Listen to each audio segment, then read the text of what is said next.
Bonjour à tous, bienvenue sur la chaîne de Plancton Curieux. Donc comme tous les jours, on reprend les actualités. Donc d'abord, on va se faire les news du matin et on ira voir un peu graphiquement ce qui se passe. Bon, en vrai, comme ça n'a pas trop changé depuis hier, on va pas y passer trop de temps. Donc, premièrement, la news qui m'a sauté un peu aux yeux aujourd'hui, la moitié des bitcoins stockés sur des échangeurs donc centralisés américains qui ont été transférés en dehors des États-Unis. Je sais pas si vous voyez, la moitié des bitcoins américains, c'est quand même ouf, c'est vraiment beaucoup, beaucoup, beaucoup. On nous parle ici du coup de 4 milliards de dollars de crypto, donc pas juste le Bitcoin qui ont été transférés du coup depuis la fin de semaine dernière. C'est vraiment considérable. Faut pas oublier que l'Amérique c'est quand même le plus gros pays en termes crypto pour le moment. Je pense que la Chine va se réveiller un peu dans les prochaines années, et encore plus si du coup la réglementation est défavorable en Amérique. L'autre point c'est quoi? C'est les échangeurs décentralisés. C'est-à-dire qui bénéficie de cette situation, c'est les échangeurs décentralisés. Parce que essentiellement, on nous parle de transfert, on ne parle pas forcément beaucoup de vente, et on peut le voir, hein, le cours de Bitcoin, lui, il n'a pas tellement changé. Sur la semaine, on parle de 3%, c'est vraiment pas énorme, c'est vraiment pas choquant. Donc, potentiellement, effectivement, commencer à se positionner sur des échangeurs décentralisés, ça peut être intéressant, on en parlera dans de prochaines vidéos, je pense. Par exemple, des DYDX ou même des Uniswap, bon, ça vend moins du rêve, mais vous voyez, même PancakeSwap qu'on suit depuis un moment, qui va prendre certainement encore un peu cher, un peu sa claque, du fait qu'il est fortement corrélé à Binance. À plus long terme, vous voyez, il y a peut-être quelque chose à jouer là-dessus. Alors, est-ce que c'est juste une réaction et les gens vont ensuite revenir sur du centralisé une fois que les réglementations seront en place? Peut-être, c'est vrai que j'aurais aussi tendance à penser ça. Mais vous voyez, il y a peut-être quelque chose à jouer sur les échangeurs décentralisés, en tout cas, c'est l'info là. Ici, on va continuer du coup, bien évidemment, avec la SEC, donc un gouverneur, enfin ancien gouverneur du coup, qui nous dit, en gros, barrez-vous des échangeurs crypto. Concrètement, ce qu'il nous dit, ce gars-là, donc John Reed Stark, que personnellement je ne connais pas, globalement, ils nous disent ça va durer longtemps. Tout ce qui est bataille entre échangeurs centralisés US, donc Coinbase, Crypto.com. Notons que d'ailleurs Coinbase, on n'a pas trop entendu parler jusque-là, mais Crypto.com, Binance US, Robinhood, ils vont avoir des problèmes pendant assez longtemps avec la SEC. Bon, c'est pas une grande nouvelle non plus, mais voilà, il l'a annoncé. Ce qui est intéressant, c'est qu'ils nous disent regardez, les volumes sur les échangeurs ont baissé, et c'est vrai. The Block sort des stats un peu sympas, du coup, en plus c'est interactif là. Bon, prenez pas en compte le mois de juin, hein, ça n'a aucun sens, bien évidemment, vu qu'on est que le 12 juin. Mais effectivement, depuis mars, on voit qu'on est en train de retourner sur des plus bas, proche de décembre, du coup, de l'année dernière. Avec Binance, vous le voyez, qui est quand même largement devant les autres. Donc, on m'a aussi posé la question en commentaire, est-ce qu'il faut s'inquiéter pour BNB? Est-ce que du coup la question qui vient avec, c'est est-ce que Binance va s'effondrer? C'est pas impossible. Mais honnêtement, regardez la taille de Binance pour le moment. Enfin, vous voyez que Binance, c'est plus de la moitié du marché crypto centralisé. Donc c'est pour le moment, ça tient largement la route. C'est pas une garantie pour les prochains mois, les prochaines années. Mais voilà, Binance reste quand même large devant. Et oui, donc le message c'était, effectivement, il y a moins d'échanges depuis le mois de mars, et vraiment sensiblement moins. C'est-à-dire que là, on a presque fait diviser par deux, à voir ce qui va se passer dans les prochaines semaines, les prochains mois. Moi, ça m'inquiète pas énormément, et j'ai envie de dire, c'est juste cohérent avec le contexte actuel, donc à suivre. Maintenant, ce qui est intéressant, c'est que Cryptos nous propose de temps en temps, c'est pas tous les jours, mais je crois que c'est un jour sur deux, un récap de ce qui se passe avec la SEC, et je trouve que c'est bien, plutôt que de regarder 50 articles qui, au final, peuvent être un peu répétitifs. Donc on avait fait à peu près tout ça, jusqu'au 9 juin, ça on avait fait, avec du coup Crypto.com qui cesse d'offrir ses services à ses clients institutionnels, ça on avait fait. On a fait aussi, il me semble, ça, donc non, ça on n'avait pas fait, vous voyez, donc on va regarder rapidement ces infos-là.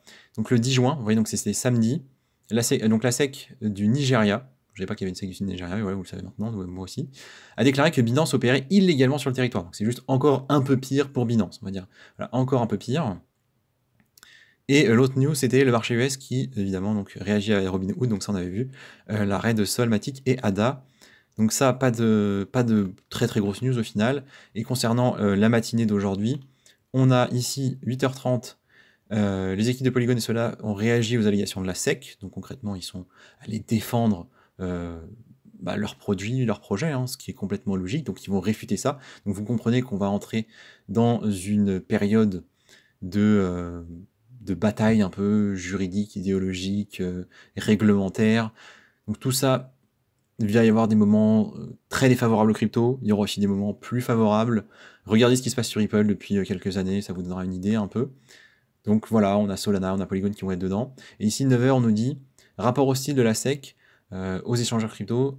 Le rapport hostile de la SEC aux échangeurs crypto a déclenché un exode massif, donc c'est ce qu'on disait tout à l'heure, du Bitcoin. Donc en fait, là, c'est juste une observation qu'on fait sur les derniers jours. Ça n'a pas été à un moment donné, c'est pas à 9h, tout le monde est parti. C'est évidemment depuis du coup la fin de semaine dernière, on a des BTC qui sortent des échangeurs centralisés, ce qui est complètement cohérent. Je veux dire, pas de souci avec ça. Donc voilà où on en est pour le moment. On va aller un tout petit peu en Royaume-Uni. Donc de la réglementation à venir potentiellement. On a ici donc A16Z qui ouvre un bureau au Royaume-Uni pour, alors que le premier ministre envisage de créer un hub Web3.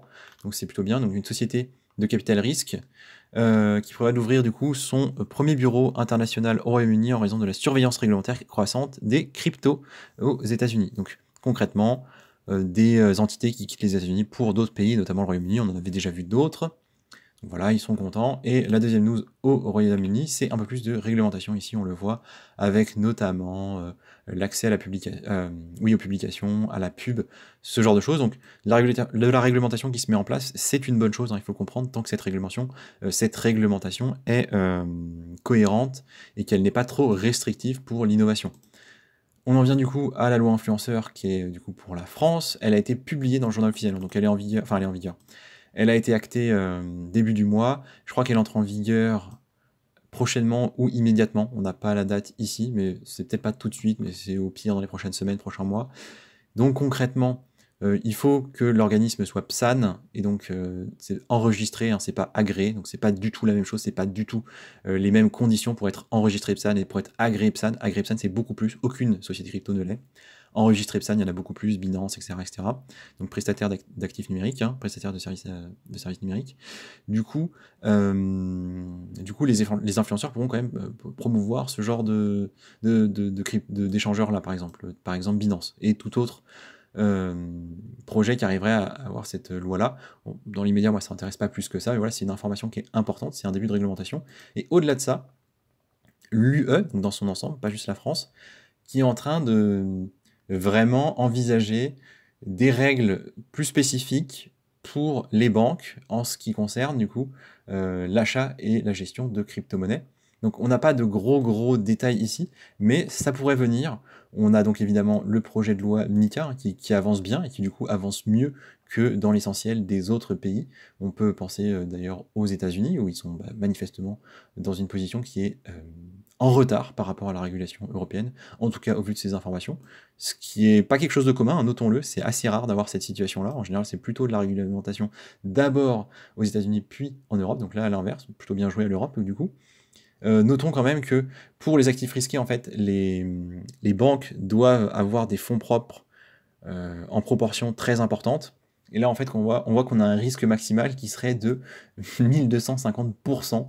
Donc, est-ce que vraiment beaucoup de banques vont vouloir acheter beaucoup de Bitcoin et proposer en service avec du coup des pondérations aussi importantes, c'est la pondération de risque maximal? Je sais pas, à voir. On voit ici que la Commission européenne propose d'assouplir certaines mesures. Eh bien, écoutez, on verra.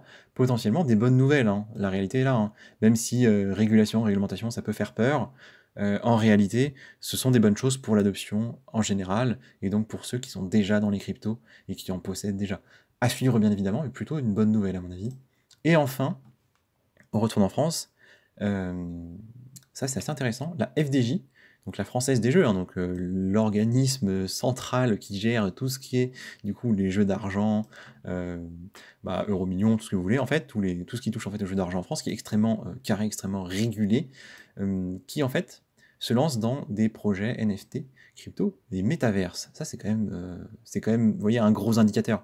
Est-ce qu'on peut avoir peur des baisses? Bien sûr, mais quand vous voyez ça, vous comprenez bien que les cryptos sont là pour rester.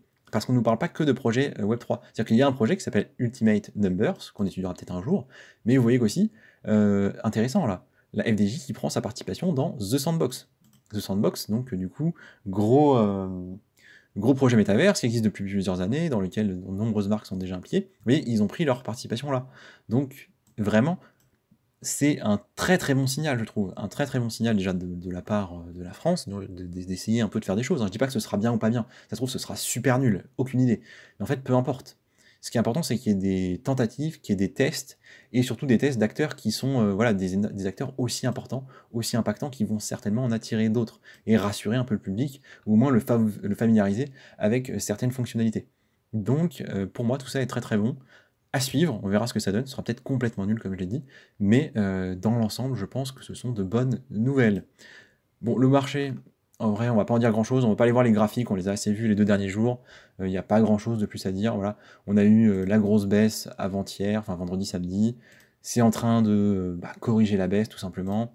Moi, je surveille beaucoup Matic par exemple. Bon, effectivement, quand j'ai vu du Matic à 55 ici, 56, que j'ai mis un ordre à 55 qui a jamais été pris, et je vois qu'on est déjà à 64, bon bah oui, je suis un peu déçu, c'est voilà, c'est la vie. Maintenant, est-ce que ça va pas baisser prochainement parce qu'on va avoir, j'en sais rien, Coinbase qui va se voir retirer X ou Y crypto et que du coup tout le monde va encore flipper?